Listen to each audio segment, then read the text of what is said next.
Դիմում եմ հայ կանանց, ողջ աշխարհի հայ կանանց։ Սիրելի կանայք, Նիկոլ Փաշինյանը անցել է բոլոր թույլատրելի սահմանները։ Նա թիրախավորել է հայ կնոջը,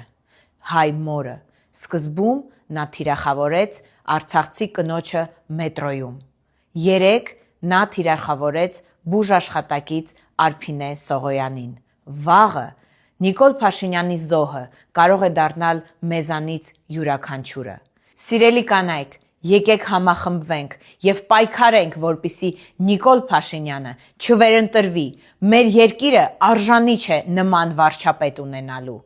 Որևէ երկրի ղեկավար իրավունք չունի ձայն բարձրացնել կնոջ վրա եւ քաշքշել նրան։ Պատմությունը բազմիցս ապացուցել է, կնոջ ուժը այն միակ ուժն է, որ կարող է կասեցնել անգամ պատերազմները։ Սիրելի կանայք, եկեք համախմբվենք եւ թույլ չտանք այս չարիքը վերարտադրվի։ Եկեք վերջ տանք չարիքին։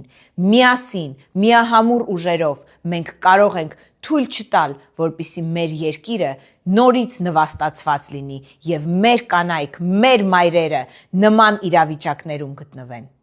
Այսօր ես մեկնարկում եմ արշավ կանայք ընդդեմ Փաշինյանի։